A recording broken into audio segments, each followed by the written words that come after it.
Friends, your presence means so much on a day like today. It means so much as we remember somebody who really lent tremendous talents and determination, as well as efforts to this community and to the world around him, Henry Isaacson. It means so much to all of us as we comfort one another, and it means so much especially to a family that is remembering a loved one. Today is another one of those beautiful Carolina days.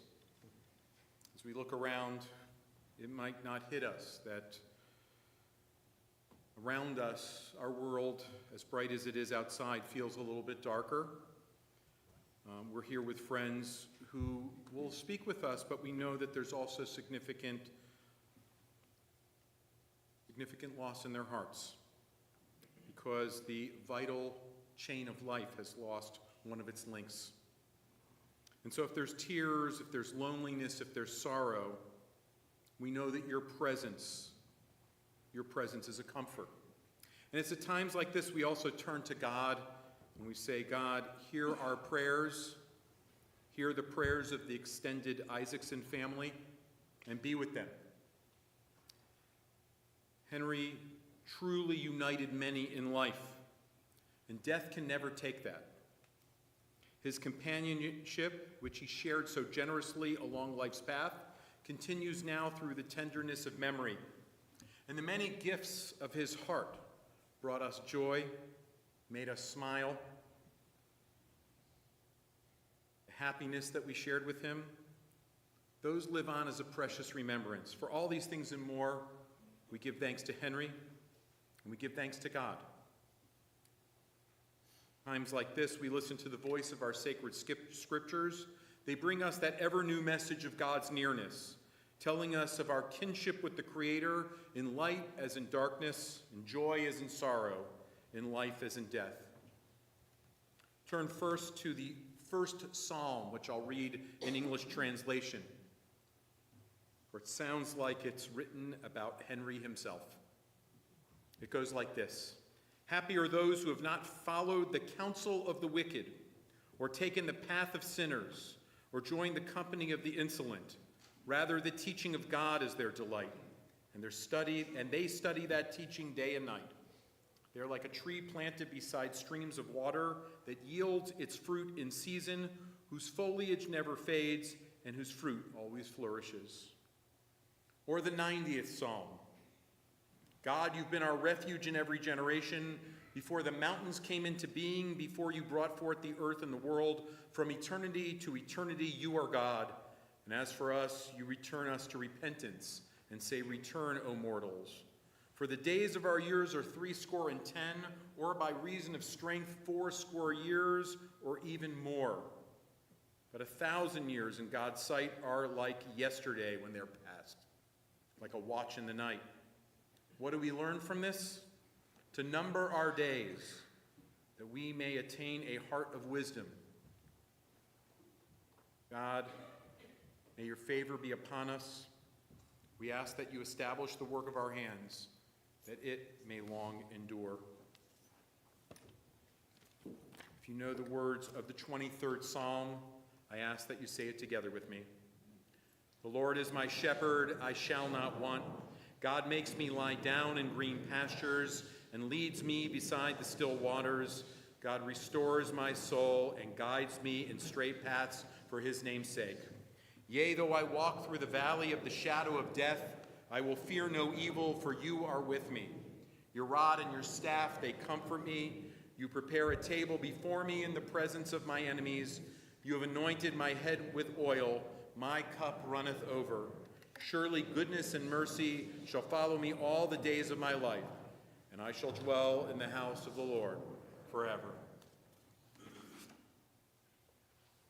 To the Isaacson family, to friends of the family, to the leaders of this holy congregation, Temple Emmanuel, this congregation that Henry called home throughout his long life, to the distinguished civic leaders of our area's diverse walks of life, to the many elected officials here today, including the governor of our great state, to Henry, whom we have gathered to honor and to bring to his well-earned eternal rest. One of the most fitting poems for a moment like this is entitled "The Measure of a Man." The poem reads as follows: "Not how did he die, but how did he live? Not what did he gain, but what did he give? These are the units to measure the worth of a man as a man regardless of birth.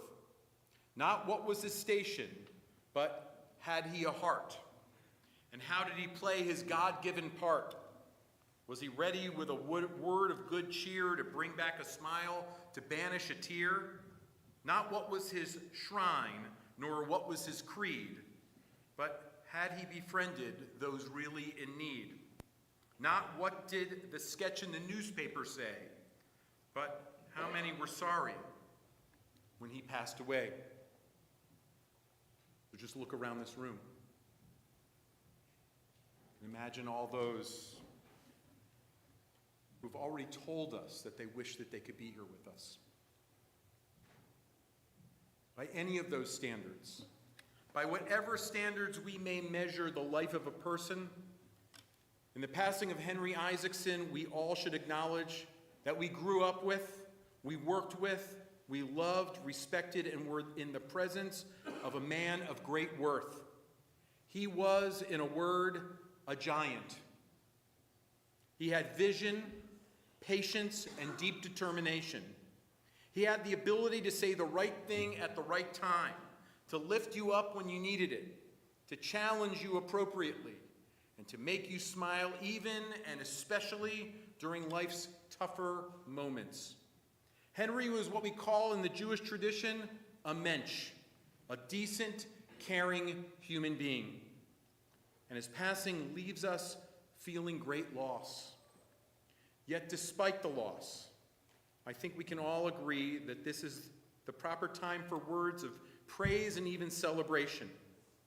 Celebration of a life so well lived, a life of incredible accomplishment both in the legal world and in his volunteer commitments. A life blessed with a wonderful wife, dedicated children, grandchildren, and most recently, great-grandchildren. Henry, you led a life which should not only inspire us, but was a life worthy of emulation. You were indeed a man who, as the poem said, had a heart and played his God-given part. What a life, what a meaningful life, and what a blessed life. So this afternoon, we will hear a few tributes to Henry Isaacson.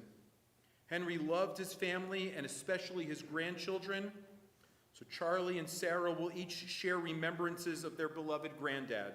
I'll call them up in a moment.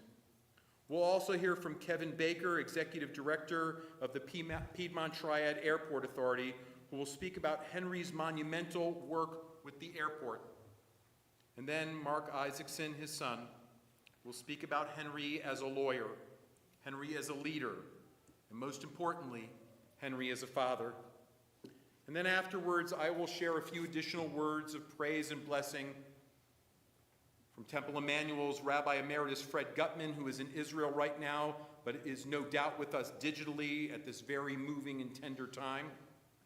I'll also add some of my own personal reflections in tribute to a man I feel so blessed to have known for the 21 years that I have served as one of Temple's rabbis. So we'll start by asking Charlie and Sarah to please come to the bema. Please come to the pulpit.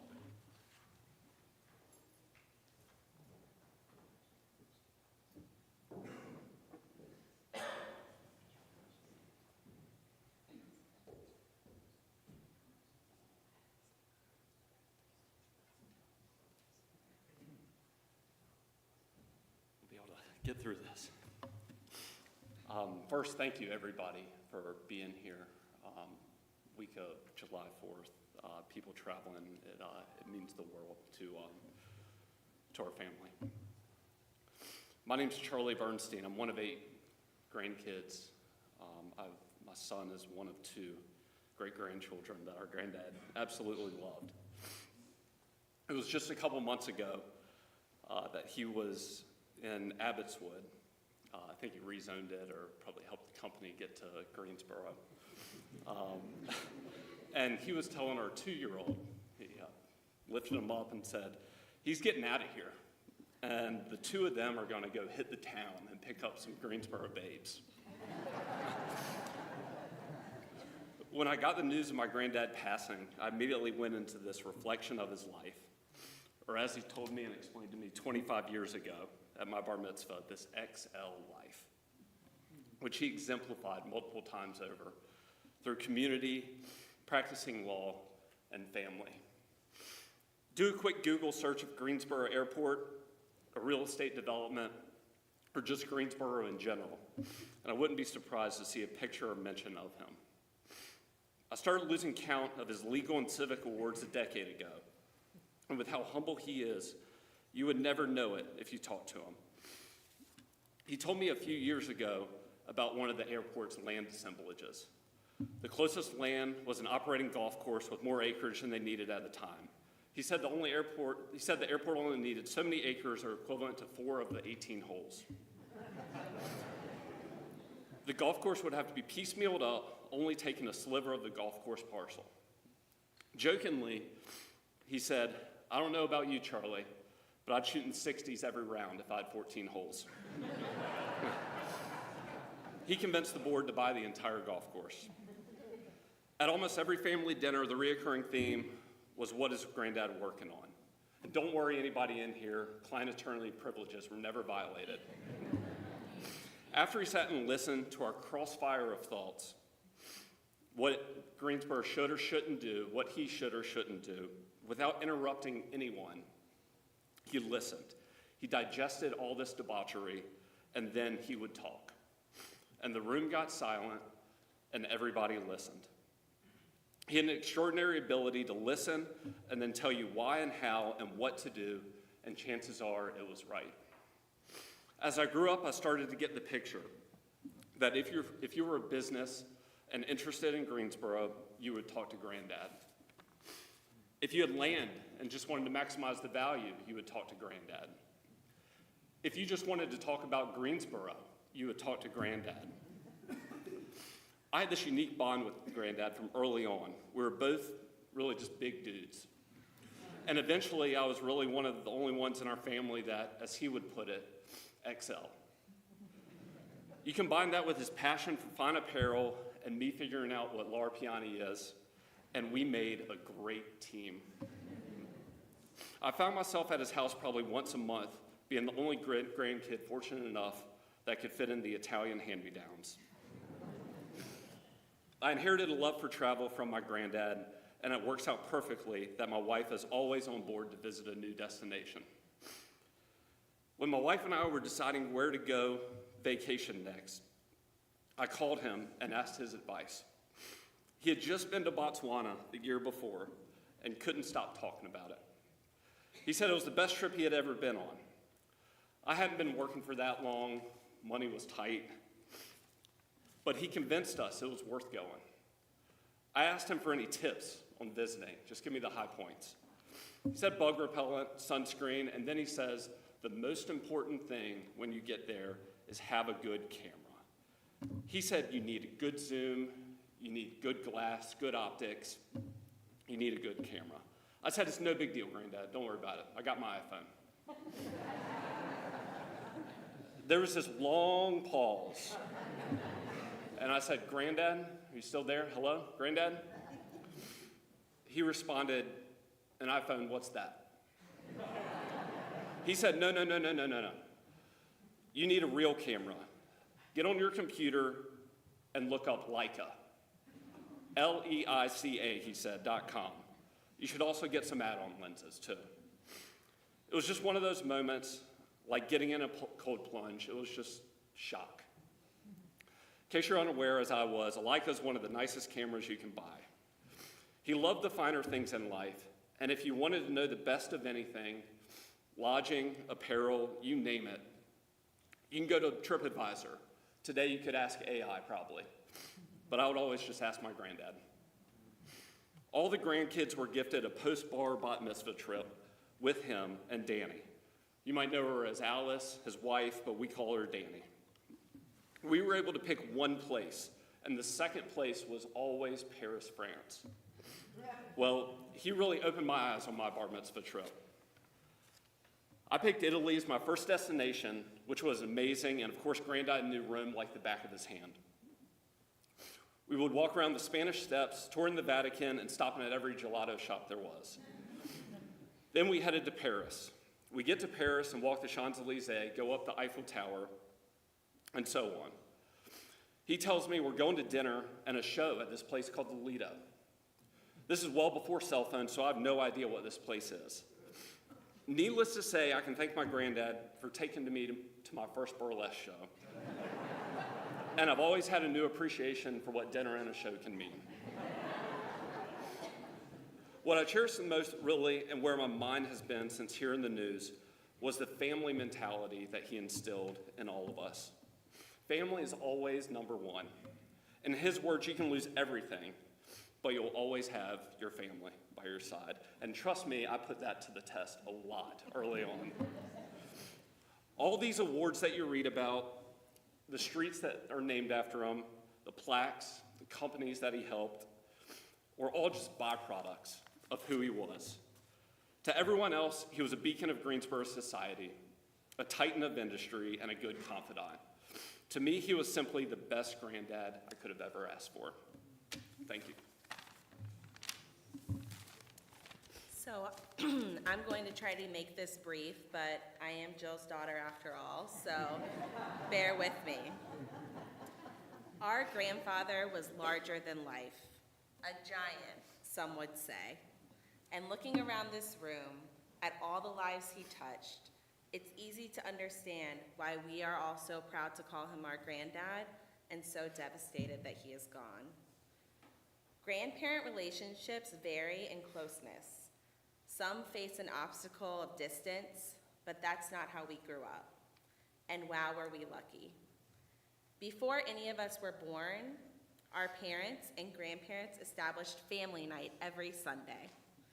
We'd all get together each week, more excited about certain houses hosting than others in terms of cuisine. We were all fans of going to the Basili's house. And I don't think my grandfather missed a single Sunday. Family meant everything to him. I didn't realize how rare it was to have so much of my family around that got together so frequently until I went to college. And then I'd bring friends home, and afterwards, they all raved about their conversations with my grandfather. That was who he was, interested in every person he connected with, regardless of their differences. Our grandfather lived in such a big way. He put everything he had into his passions. He loved photography, airplanes and the Greensboro Airport, New York, the Yankees, Temple Emmanuel, Greensboro Day School, serving on countless boards across the city, traveling, UNC Chapel Hill, the mountains, and the best part about all of these hobbies is that he got to share them with our grandmother, whom he loved so much. Last year, my grandfather looked at my grandmother and said, "Sarah, isn't she the most beautiful woman in the world?" His love for her grew each day, even as they grew in age. The two of them would sit together every few weeks and call each of their 8 grandchildren. I still have almost 20 voicemails from them saved on my phone. And they wanted us all to know how much they loved us. We felt it. He also loved his law firm and loved his work. One time I asked him in his 80s when he was going to retire. He looked at me and said, "Why would I do that? Who would know that something happened to me if I didn't show up?" That office was family to him. May we all find a purpose that inspires us in the way being an attorney inspired him. When I asked my cousins what memories stand out to them most, it's evident that the little moments are the most special. Most of us said we will always remember the way he made pancakes at the mountains into the shape of the letters of our names. My cousin Elle said that he used to say that while she was sleeping at their house in Florida, he'd go out and salt the sea. The thing is, most of us would probably believe it. He conquered almost anything he put his mind to. He cared just as much about small details as he did about the big idea of things. He had a gift of evaluating certain situations, from personal conversations to business projects. He always left you with a piece of life advice, and it was worthwhile to think about. As kids, we all rolled our eyes at every family picture he insisted on. It happened every single time we got together. And I'm sure many of you in the audience who are grandparents and parents can relate. But here we are, so many years later, fighting over who gets which pictures to take home. He knew what mattered most when we didn't yet. I think if he could ask anything of us, he'd ask that we all remain close, that even as time marches on, we all get together, and we will. He'd tell us all to go on the trip, spend the money on the outfit that makes you feel like $1 million, even if that's what it costs. Think about ways you can help your community and act on them. No one should feel like a stranger. You have something to learn from every person on this planet, and they are worth a good conversation. And mostly, check in on those that you love often. I'll leave you with a recording of one of my favorite voicemails that he left me. It shows who he is and who he was as a grandfather. Hopefully, it will inspire us all to reach out to someone soon that we love, just to say hello, just to check in, just to tell them that you miss them and that you love them.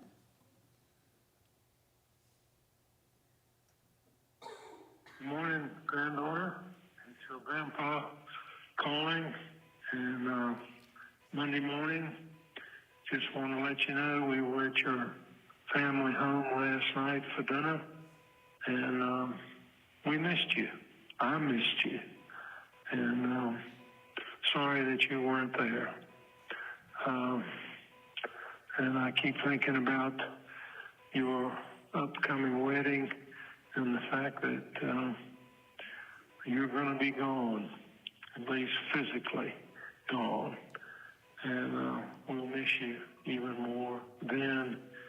But I think it's terrific that you found somebody you want to spend the rest of your life with. That's the important thing. And I can't say enough about it. Anyway, God bless you, and call when you can. Danny and I are going to the Outer Banks Wednesday for the rest of the week. She loves it down there, and I do too. So we're going to drive down Wednesday and come back Sunday. And so I will be out the rest of the week, starting Wednesday morning. Anyway, you be good, be safe, stay well. Regards to Rob. He's a lucky guy, boy. He just doesn't know what he's got. Bye-bye. Thank you.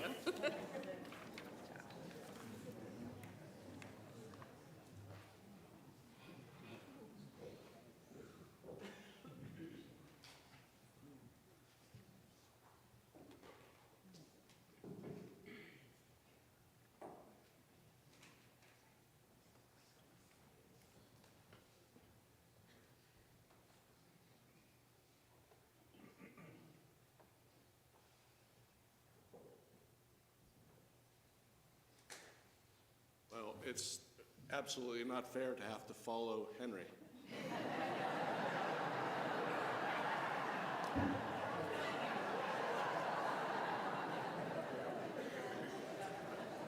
You all stay with me. I might need some help going through this. So I'm Kevin Baker with the Airport Authority. I know a lot of the faces in the audience here. So yesterday, I went out to the airport. I felt like I needed some inspiration as to what I wanted to say today. And I went out, and I always think better when I'm walking, so I just started walking, and I ended up in our boardroom. Those of you who know our boardroom, it's a fairly good-sized room with a U-shaped table in it. And I started doing laps around that table. I swear, no kidding, I probably did 200 laps around that table, trying to decide what I was going to say here today. And I hope that we don't have security cameras in there. That'll be all over YouTube. Airport director loses his mind. But I kept on looking back to the seat that Henry would have held court in this room over for the last 10, 12 years, or over a period of 10 or 12 years. And I kept looking and wishing that he was sitting in that seat and telling me what I should be saying today. It was almost like, I felt like Maverick after he lost Goose. And he was talking to his dog tag saying, "Talk to me, Goose, talk to me, Goose," you know. And I'll tell you at the end what I really thought of from that. But, you know, I do want to say first to the family that I don't know all of you, I know many of you, but it has been evidently clear to me for the last 25 years of the pride in and love for that he has for his kids, his grandkids, his great-grandkids, and his enduring love to Alice. Enough said. He would be unbelievably proud of the way that you all have handled everything that you have done in the last 6 years, especially 6 months. He would say thank you. I like to think about what it is that Henry would say, and I know that he would say thank you and that he loves you all dearly. So there's going to be a lot of intertwining themes, I think, from folks who are talking up here today. But I'm going to take a guess that Henry's favorite place to eat in the world, and some of the family members may challenge me on this, that's fine. But as far as Kevin's opinion as to where his favorite place to eat in the world is a place called Relais Plaza, which is the Hotel Plaza Athénée, I'm seeing head nods from the family, in Paris. And so Dan Lynch, who is in the back, used to be with Greensboro Economic Development Alliance.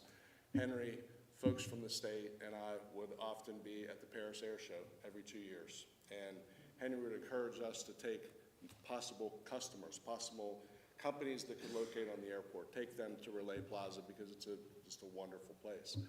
And I hadn't been for quite some time, but last year was the first time I went back to the Paris Air Show, I'm gonna say 6 or 7 years. And it was the coming out party for Boom Supersonic. They were big announcements and that kind of stuff that day. So Brent Christensen and Chris Chung from the EDPNC and Mike Fox, I don't know whether any of those guys are all here today, we took the Boom CEO and some of their team to this restaurant on purpose. And while we were there, I told them the story of Henry and how really it was Henry's work early on that laid the groundwork, quite literally, that would enable us to be able to compete and win that Boom project. At the end of that evening, and I have a picture on my cell phone, which I left in the glove box of our car, but if anybody wants to see it, I'll be glad to show it to you. At the end of that, we all cheered and said, "To the chairman." And that became a phrase that we used throughout the rest of that show and then other times whenever we were all together. And so I would encourage you, if you ever have the opportunity, go to Relais Plaza, go to that bar where Henry has sat many times while he was waiting for his dinner table to be ready. Get yourself a glass of water, a glass of wine. For him, it would have been a glass of Sancerre, and toast to the chairman. So, you know, when he was the chairman, at 8:30 every morning, Mark's going to start laughing at me again now, 8:30, not 8:31, not 8:29, my phone would ring every single day. And at first, this was sort of, really, Henry, we're going to call every single day at 8:30, and a little bit of micromanagement. Anybody who's worked with Henry ever noticed that kind of approach? But, you know, truly it was not. It was not micromanagement. What it was his love for that airport was so deep that he wanted to make sure that he was always speaking about it from a standpoint of knowledge. Wanted to know what was going on so that when he was in the public talking about it to anyone, he, from a knowledge-based standpoint, could promote and help the airport move forward. You know, it's very clear all the things, all the things that are very public that he's been involved in, some of them mentioned already today. The acquisition of a lot of land, the acquisition of, well, not the acquisition of, but the construction of a new control tower that he worked very hard with Senator Kay Hagan to get done. Construction of I-73 through our property, the construction of a bridge that goes over I-73, all of which creates opportunities today and for the next, I believe, 50 years for more and more companies like you've seen. But here's the thing I want you to know. For everything that you're aware of that Henry had involvement in and helped this airport with. There's 100 things that he did that most of the public will never know that he did, compared to the ones that are so public.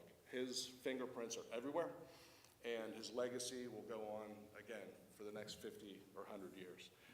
I was leaving the office on Friday night, and a lady named Sheila Needham, who works in our accounting department and who's been there for a long time, looked at me, and when I was walking out the door, and she knew I was going to be here this morning, this afternoon, and she said, "Do us proud."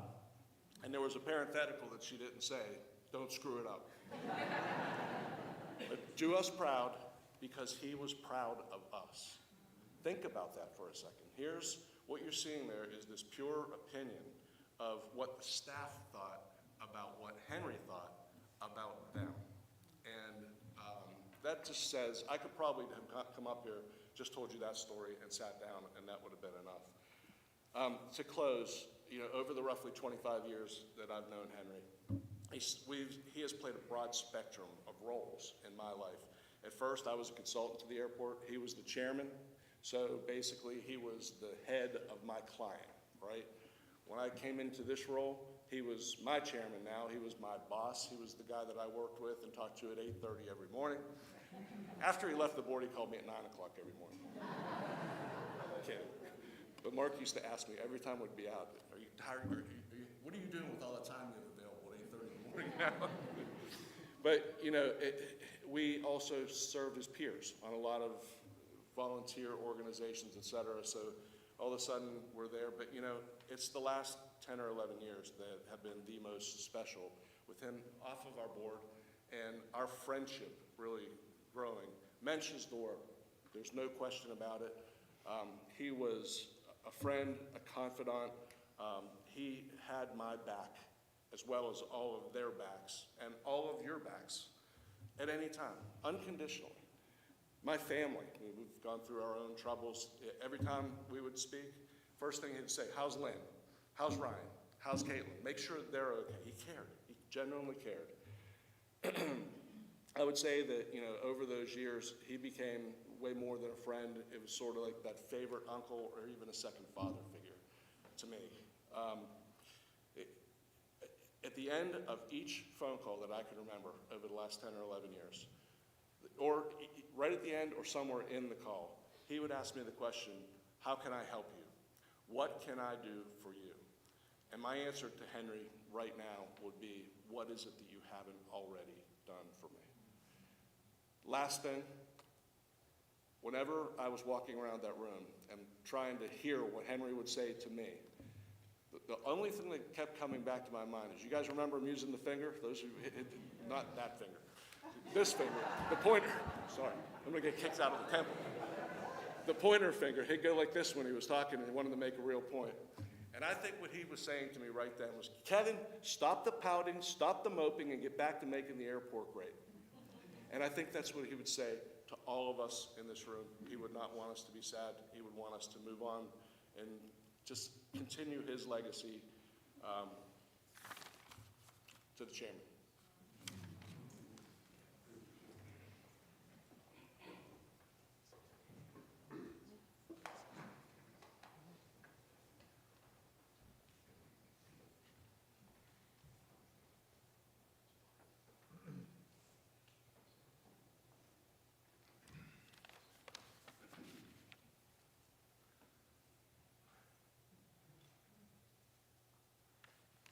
Thank each of you for being here today to support our family during this difficult time. We've heard from a lot of friends in the last few days, and it's pretty clear our dad had a lot of fans.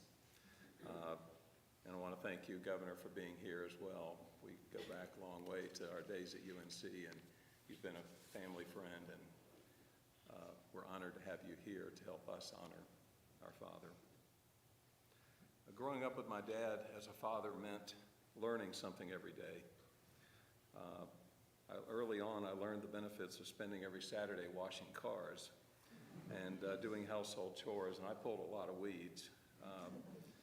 But spent a lot of time with my dad just keeping things in order, and I'm afraid I'm kind of a clean freak as a result of that. So that carries on. I learned the value of hard work and the importance of studying and taking challenging courses. As has been mentioned, my dad was a photographer. He considered himself an amateur shutterbug. He loved taking photos of family and friends, and I'm sure many of our family friends have photographs that he took in their collection.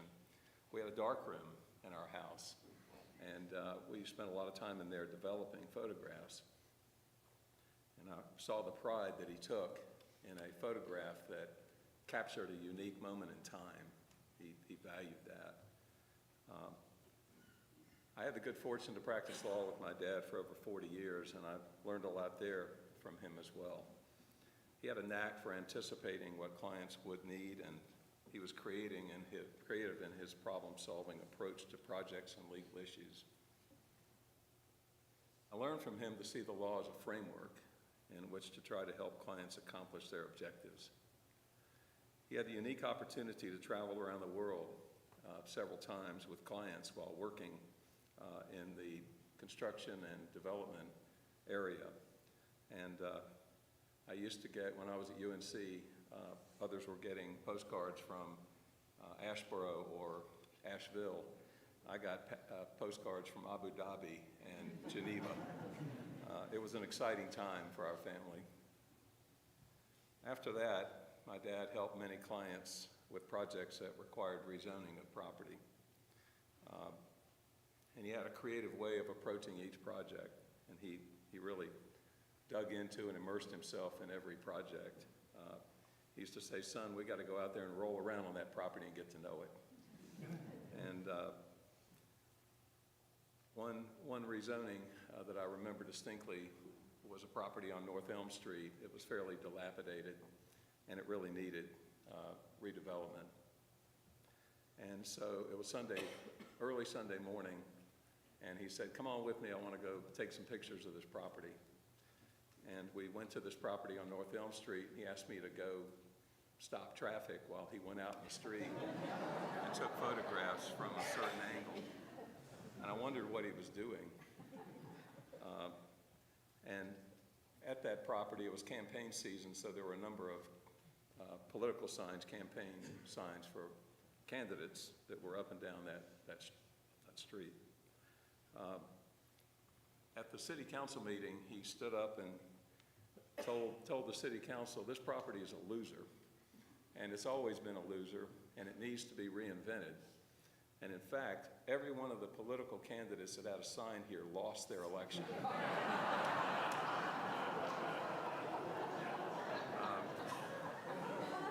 That project received approval, and it's been a successful property ever since then. I also learned from others about what kind of law partner he was before he invited me to be his partner. Years after his former law partner, Sidney Stern, died, I bumped into his son, Sidney III, at something, and he recalled and told me that during his father's illness, he woke up one Saturday morning and saw my dad cutting their yard with their lawnmower because Mr. Stern was too weak to come outside. And I asked my dad about that, and he said, "Son, that's what partners do for each other." Dad loved his family, and he saw this community as his extended family, and he treated it that way. He loved aviation, and he loved our airport. And when my sisters and I were young, a big night in the Isaacson house was to go out to Old Oak Ridge Road and park the car at the end and watch the aircraft come in on the runway. He found unique ways to show his love for his family, in addition to the usual birthday gifts, as you've heard. He took every grandchild to another country after their bar bat mitzvah. He loved showing his grandchildren other countries and other cultures, especially if it meant showing certain grandchildren the cultural features of the showgirls at the Moulin Rouge in Paris. He inspired me to be a better attorney and a better father. When I was 13 and became a bar mitzvah right here on this bima in 1969, my dad was the president of this temple, and he handed me the traditional prayer book, and he looked me in the eye, and he shook my hand, and he told me how proud he was of me. As our daughter Sarah was approaching age 13 and about to become a bat mitzvah, I was fortunate enough to be elected president of this congregation and was able to do the same thing on this bima while she became a young adult at her bat mitzvah. My dad was as proud of her then as he was of me. And now, Dad, what I've really learned is that it's my turn to tell you how proud I am of you and that I love you. Goodbye.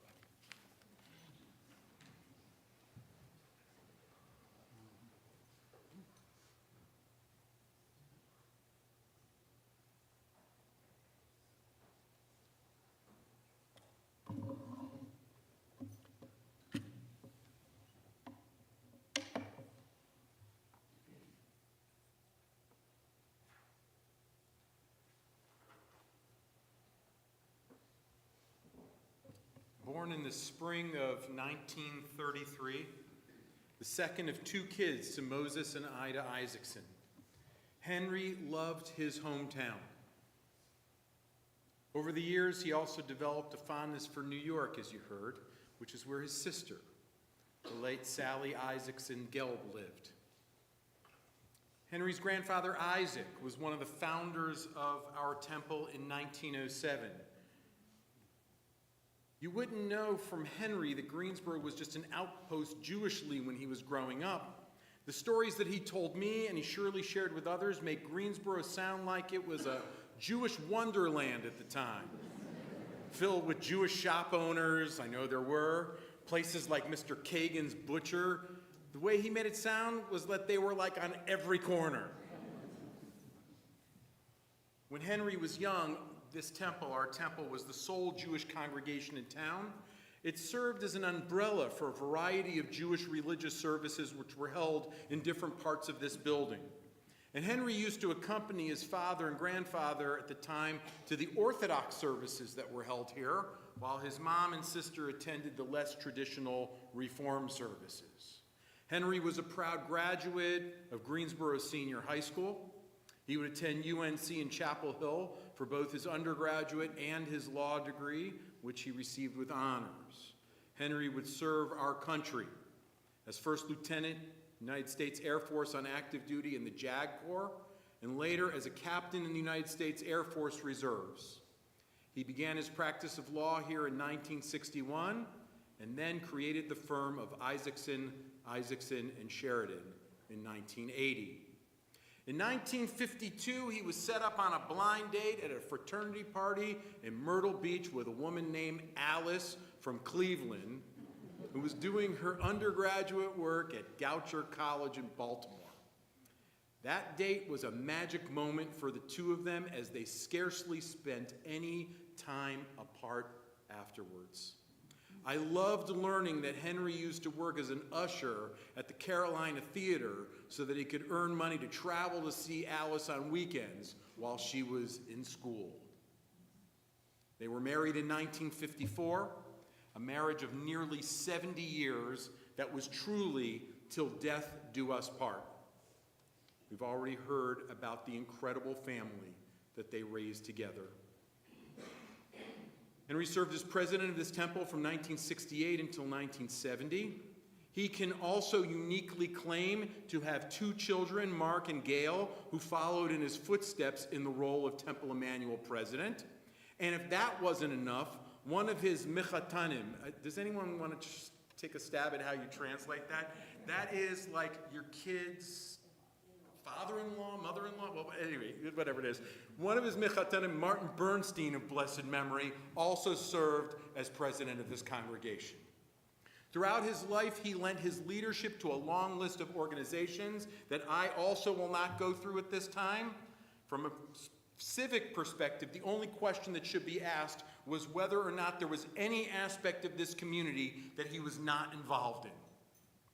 Many people credit Henry as the force who inspired them to achieve what they have achieved, or to do that extra something which has added deep meaning to their life. Paul Menger, who has followed in Henry's footsteps as the current chair of the PTI board, wrote me about how he strives to honor Henry's legacy.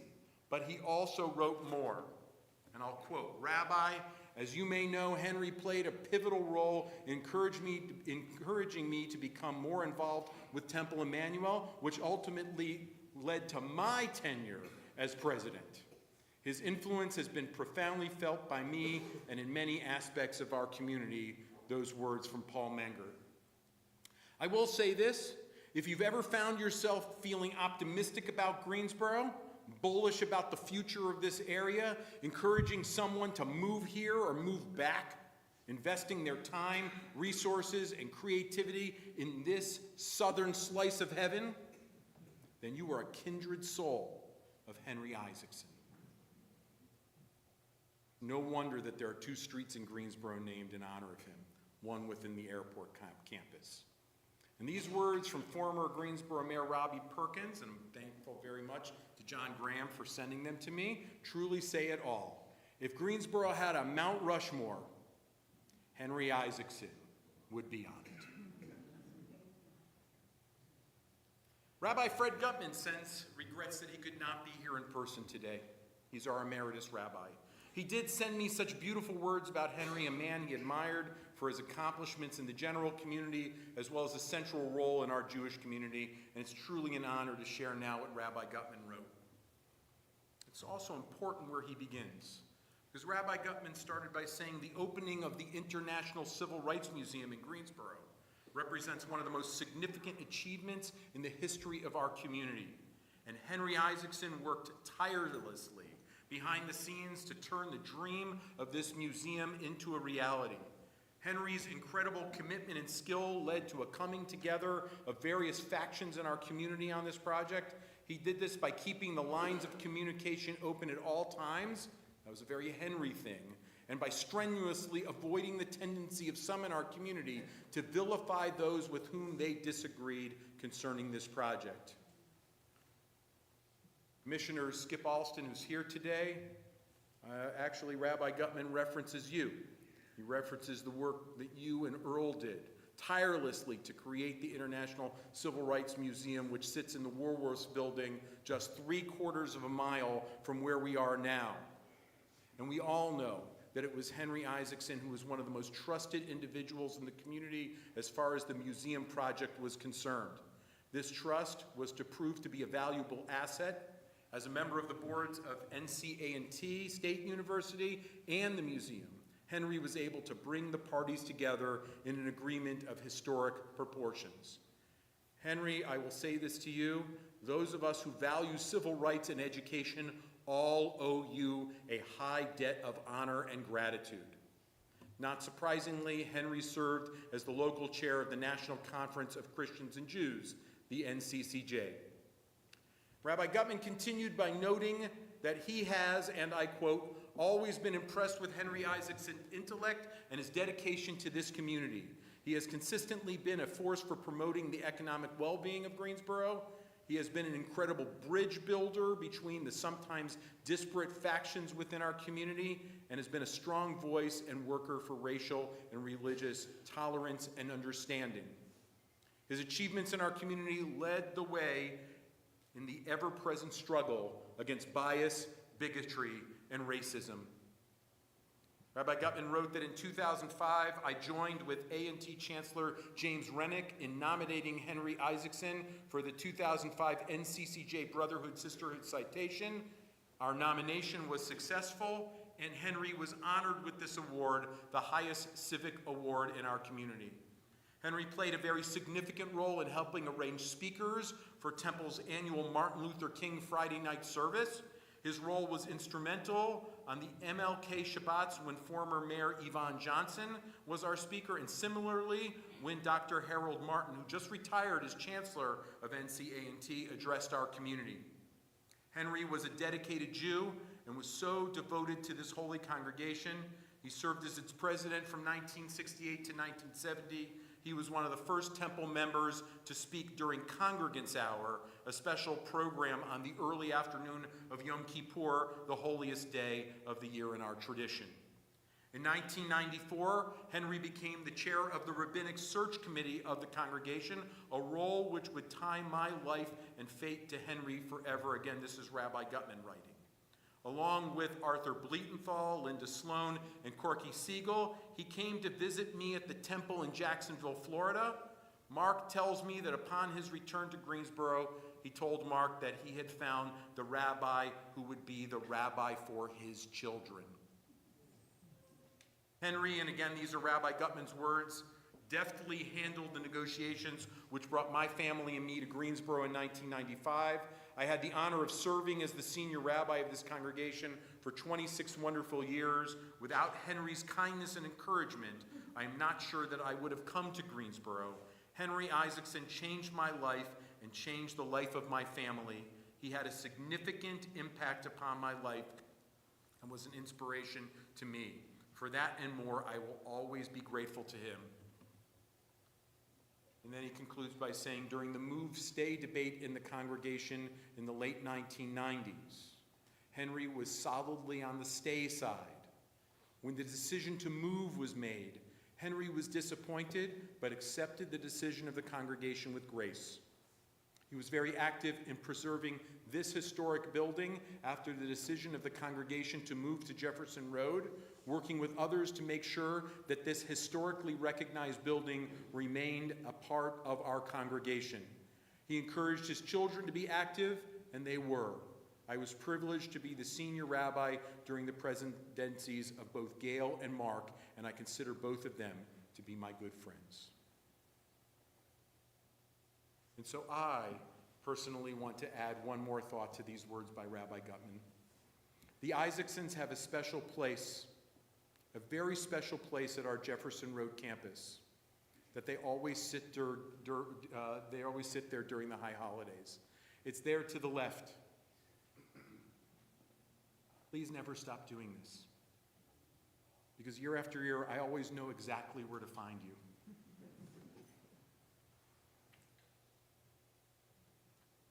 You all have a very special place in my heart. And during those moments when we take the Torah out, I always come over to say hello and to share holiday wishes. You know, it's then that I would get that big handshake from Henry, check in with him. What a mensch. We've said it so many times. What a giant of a human being. I will miss that, but I will never, ever forget that. Our entire family, our clergy, our staff, our leadership, and all who knew him, we will miss him, but we will never, ever forget him. Likewise, all of us gathered here together, and so many more, we can all say that we will miss Henry Isaacson, but we will never, ever forget him. Of course, those who will miss him the most will be those who loved him the most. He was a devoted husband to Alice for nearly 70 years. He was always kind, warm, and caring. In recent times, he took on the role as wonderful caretaker of Alice. Their marriage was a partnership and a blessing. He merited every moment as both the giver and the receiver of love. He'll be deeply missed by his children, Mark, Gail, and Carol, and by their respective spouses, Jill, Steve, who has been an angel of angels to his in-laws, and Vito. He was a loving father. Despite all of his outside activities, he always made time for his kids and made it abundantly clear at all times, and we heard this, just how much he loved them. Mark, Gail, Carol were devoted to him, and they are indeed his greatest legacy. Henry, as a granddad, literally was bursting with pride regarding his 8 grandchildren. Rabbi Gutman and I, as his rabbis, and Mitchell as the cantor, we saw this on display time and again. The grandkids, you were truly his greatest loves. Robbie, now together with Kristen, Charlie, with Amanda, Catherine together with Ben, Sarah together with Rob, Allie together with Aram. I hope I pronounced that correctly. Aram. Got it. Drew together with Melissa, Elle, Marco. You know just how much he treasured and loved you. Those Sundays, they were about family, but they were really about the grandkids. They were about you. Continue to cherish his memory and appreciate that he was blessed to know you both as kids and now as adults. Not everyone gets that. What a gift. Keep telling granddad stories to each other, sharing those voicemails. Be sure that you share these stories, the funny ones that you have, the serious ones that you have, share them with your children. And know how amazing it is that he got to meet and know his two great-grandchildren, George and Roya. May his legacy continue to live among the newest additions that will bless your family. Civic leader, talented lawyer, cool-headed advisor, dedicated Jew, dear friend, loving husband, father, granddad, and great-granddad. All of these words could be used to describe Henry Isaacson. The loss of Henry leaves us sad, but we are grateful for the wonderful memory that he leaves behind. Memory of a good, enthusiastic, warm, wise, and kindly person, a fine human being, a mensch to the core, a dedicated Jew, and a leader of our Jewish community. Zichrono livracha. May his memory continue to inspire and live on as an everlasting blessing, as together we all say, Amen. I'd like to ask us as a community now to please stand.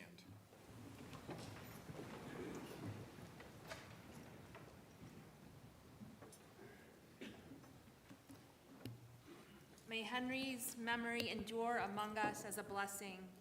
In your own time, O God, when we too are called to enter eternity, may we leave this life secure in the faith that in your light we shall see light. In life and in death we cannot go where you are not, and where you are, hope endures. Sustained by this assurance, we invoke your name, Almighty God.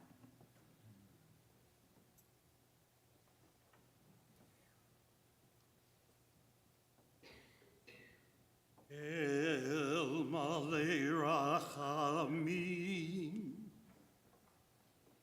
sholchein bamromim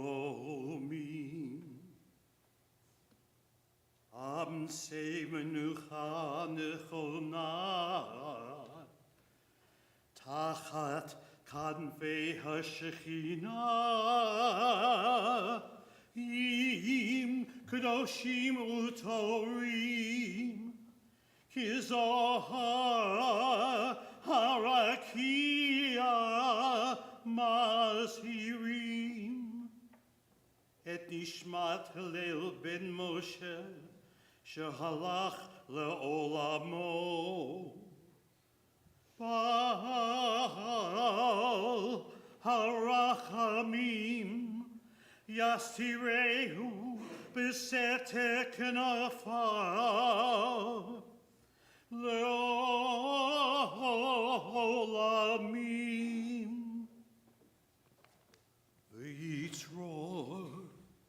V'yitro hachayim et nishmato Adonai hu nachalato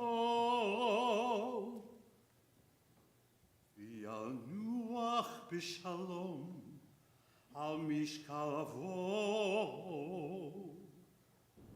v'nomar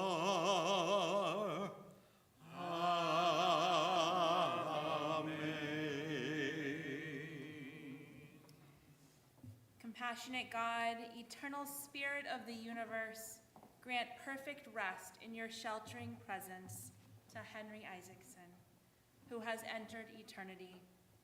O God of mercy, let him find refuge in your eternal presence, and let his soul be bound up in the bond of everlasting life.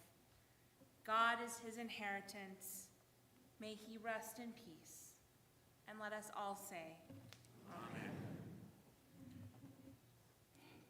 Friends, in just a few moments, we'll leave the building. Interment will take place at the Greensboro Hebrew Cemetery. It's now 3:05 plus or minus. We will begin the process over there 30 minutes from now, so at 3:35. Note that we will not be going in a processional. go directly to your cars, go directly to the cemetery. It's just too challenging and even dangerous to put on headlights and blinkers. So please allow the family to get to the transport and do not visit with the family in our small lobby area, on the steps, or even in the courtyard area adjacent to Green Street in front of the sanctuary steps. The Greensboro Hebrew Cemetery is on the corner of Van Story and High Point Road. You can get there by directing your GPS to the Greensboro Hebrew Cemetery. Be sure to specify Greensboro. If you would like an additional source of, to be an additional source of comfort to the family today, they will be gathering at the home of Mark Isaacson and Jill Wilson on Princess Anne Street for a Shiva service this evening at 5:45 p.m. Again, that's on Princess Anne Street at 5:45 p.m. this afternoon. At this time, I'd like to ask for Temple Emmanuel's past presidents to please stand and take your, or at least to please move over and take your place as honorary pallbearers lining the aisles.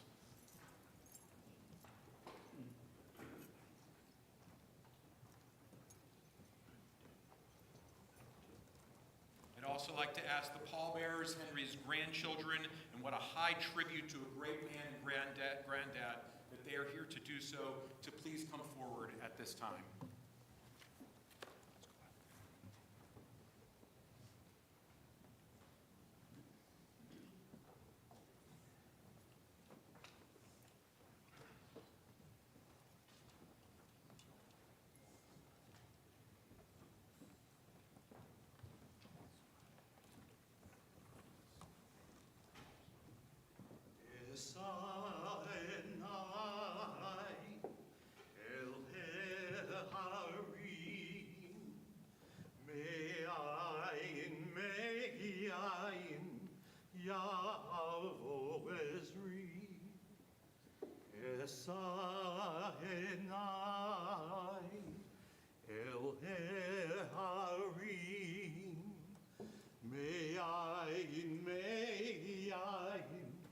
Yahweh